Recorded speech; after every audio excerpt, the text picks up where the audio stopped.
Oh, umkhulu bethi maye ngithinta mhlambe bekusikhathi bekusuke kula ko 7 ntambama. Angithinta umkhulu ungabi nankinga ngoba nami vele bekusekuinto ekade sengijwayele. Kodwa bekuzothi bekuthe intatha umkhulu abuye azongena ekamereni engilala kulona angene embedeni wami. Angithinta izinto yakhe igcina iqina nayo iqinela kumina. Ngithi mangibuza ukuthi awumkhulu manje kwenzakalani lana kwase kuyaqina kangaka.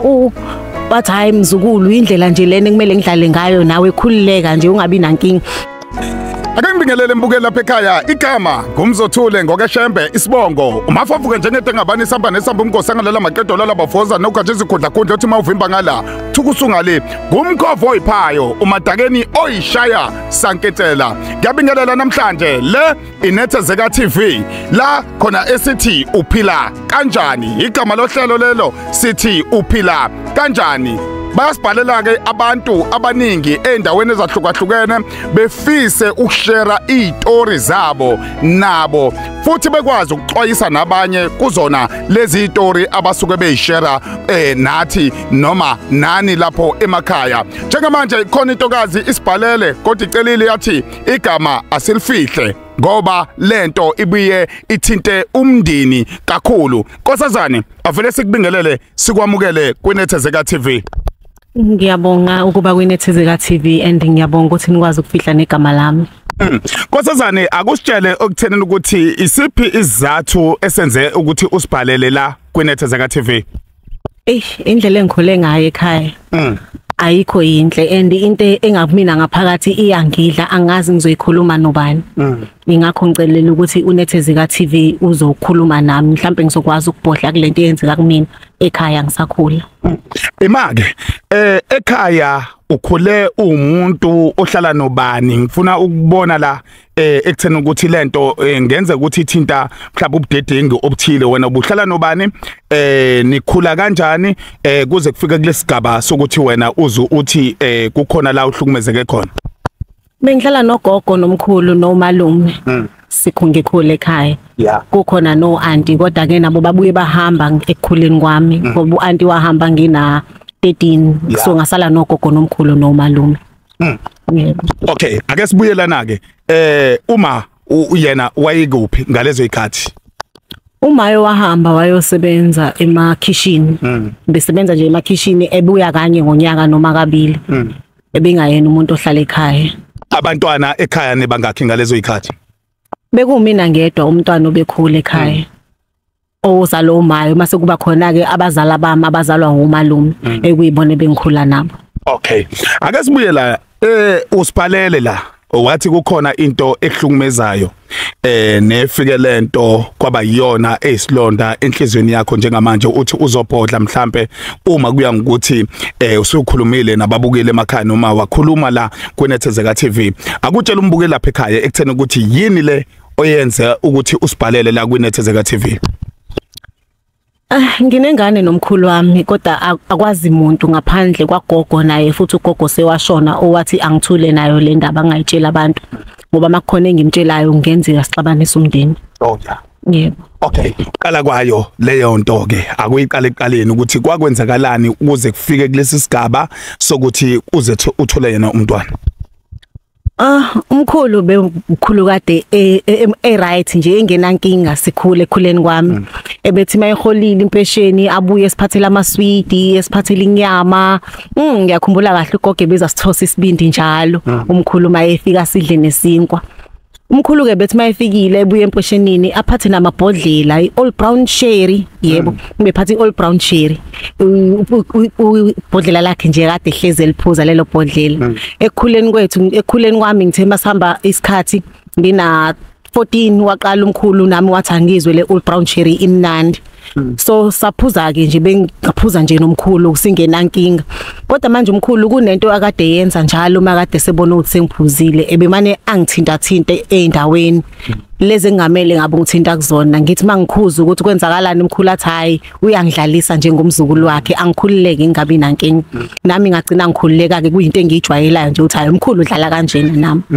Yebo. Okay, makhamba lokho noma makhamba isikhathi lokho akubonwa umuntu nina nobabili enaziyo ugogo uyakubona noma akakuboni?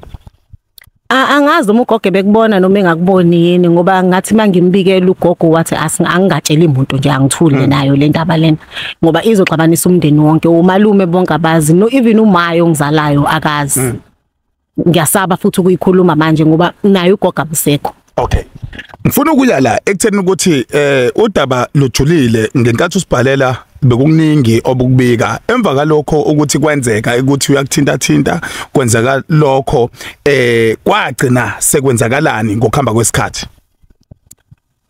Umkhulu bethi maye ngithinta mhlambe bekusikhathi bekusuke kula ko 7 ntambama angithinta umkhulu ungabi nankinga ngoba nami vele bekusekuyinto ekade sengiyijwayele kodwa bekuzothi bekuthe intatha umkhulu abuye azongena ekamereni engilala kulona angene empedeni wami angithinta izinto yakhe igcina iqina nayo iqinela kumina ngithi mangibuza ukuthi hawu umkhulu manje kwenzakalani lana kwase kuyaqina kangaka bathi hayi mzukulu indlela nje lena kumele ngidlale ngayo nawe khulileka nje ungabi nankinga uzoyizwa nawe imnandi futhi uzoyithanda uzoyijwayela nangempela ke kwagcina kuyinto engiyizwayo noma ibingekho mnandi kodwa into engcine nami ngiyijwayela.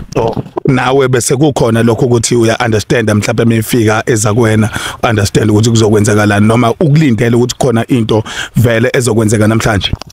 Yebo bengikulindele isikhathi esiningi vele mayizofika kumina eintathe ebusuku bengisuke ngilindele nje ukuthi hayi shuthi le ndlela esizodlala ngayo nomkhulu manje njengoba ngena. Wena wasukuthakasela lokho ngale kwezinye izinsuku noma wangakuthakasa inhlobo?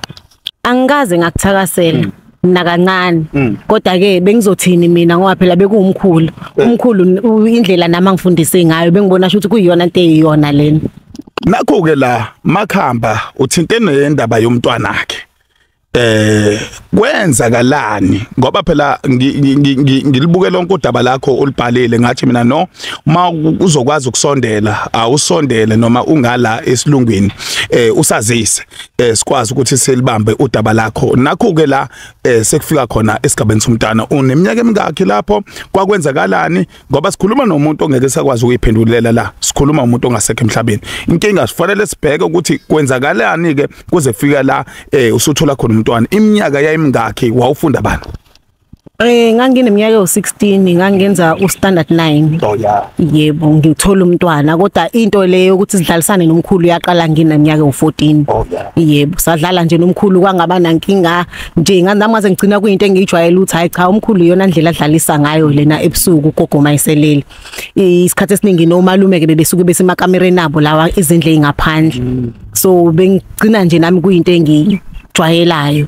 Ungangokuthi angibanga nankinga nangalesikhathi ngithola ukuthi ngikhulelwe ngahamba ngayo tshela ugogo ukuthi hayibo gogo nakho sengikhulelwe lana umkhulu nami mina nomkhulu siyake sidlale kanjeni ebusuku bathi ugogo hayi angingatsheli umuntu angithule nayo leyo nto leyo ngangokuthi kumanje bayangibuza omalume ukuthi umntwana okabani angikwazi ukusho ukuthi umntwana okabani ngesimo sokuthi umntwana okamkhulu.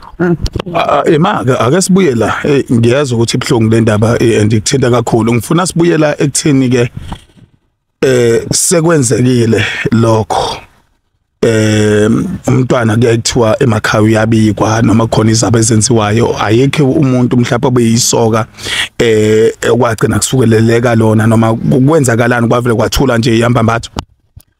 Benginayo iboyfriend kodwa ke angizange ngize ngisho ekhaya ukuthi khona iboyfriend kwaba yinto nje ngathini efakwa ngaphansi kwakhaphethe ekhaya engazange izikhishwe ngoba ngisho nje ukuthi ugogo wathi angithule nayo lento and ugogo manje amsekho ngoba engasekho ugogo umntwana ukhulile ufuna ukwazi ukuthi ubani ubaba wakhe and mina angikwazi ukusho ukuthi umkhulu ubaba wakhe.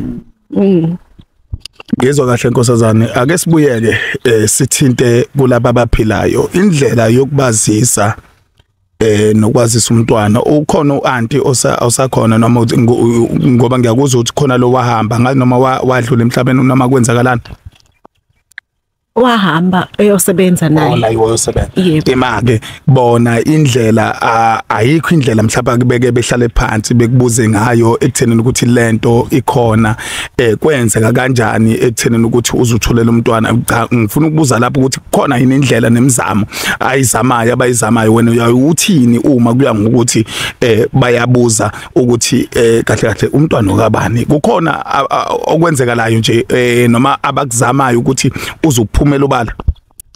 Mabe ngibuza njalo ekhaya ukuthi umntwana okabani angikwazi ukusho ukuthi umntwana okabani ongangukuthi ngimane ngikhale ekhaya abasola ukuthi mina ngadlwengulwa ngaleso sikhathi ngize ngithola umntwana. Yebo. Okay, kulungile ngiyaloza udaba nabantu ngicabanga ukuthi bayaluza udaba. Kuningi ke phela umuntu maye nesimo sikanje kukhona usizo mhlawumbe ake lithole la kama counseling nokunye ukuze udaba liqhubeke ezebhodle nokuthi ke gcineni iqiniso fanele libe sobala. Abukho umngozi mhlawumbe obubonayo mhlawumbe komalume bakho nakuma wakho naku anti wakho lobo uhlala naye uma kuya ngokuthi kuhlalwa phansi betshelwa udaba nje luphelele noma kuba nendlela futhi abatshelwa ngayo ukuthi cha kahle kahle wena uphumele obala kanje kuthina njengenethezeka TV emva kalokho mase siyasondela thina sesisondela ngasese ngoba lento ithinta umndeni mase kuhlalwa phansi akukho wena ukubona ukuthi ngayo inkinga masingenza kanjalo. Isona sizathu lesi singenza ukuthi ngicine ngibhalela iNethezeka TV ukuthi ikwazi ukungisiza ukuthi ngikhulume uqinisa ukuthi ubani ubaba womntwana ngoba njalo ngiyabuziwa nomntwana uyabuza mayo uphi ubaba wami mina indaba ngenayo ubaba ezinye izingane esikoleni zinobaba uma kunama sports bayasondela abazali bobabili bezochera ingane yabo kumina kusuke kuyimina ngedwa and angikwazi ukusho ukuthi ubani ubaba ubaba wakhe umntwana. So ingakho ngicelile iNethezeka TV ukuthi isondele izokhuluma nawo umndeni ngoba njengoba besola ukuthi mina ngadlwengula bazobona ukuthi shuthi ngiqambela umkhulu amanga. Kulungile sizozama nkosazane ngokusemandleni sizozama impela ukuthi ngoba besebenza nalabo abanye noma sibe noyedwa ozosinika yena esoqala sihlale phansi naye eliqonde kahle udaba. Uyayibona leyo nto kubona bonke uma wena kukhona umcabangayo ukuthi cha uyena ke leyo esohlala phansi naye nokuthi uzile kuthina vele uyobebona ivideo kodwa nakuba sizokufihla ngenxa ukuthi sisabela indaba yokuthi umndeni ungaze nabantu ke nje abasemaceleni mhlawumbe umakhelwane besizakale mhlawumbe ngalolu daba kodwa kubalekile ukuthi udaba lidlulile nokuthi mase lifika kubona bona bazolibona udaba futhi bel understand ukuthi silifihlile sifihle noma savikela nesithunzi somndeni okubalekile lokho nokuvikela isithunzi sabo nesikamkhulu uqobo emva kalokho mase kuba khona mhlawumbe okwenziwayo kakhulukazi uma kufanele kube khona into eyenziwayo ekhaya uma kunesici noma isimo sikanjalo wena angithi ukhona umcabangayo sizokwazi ukuthi singahlala naye sikhulume naye.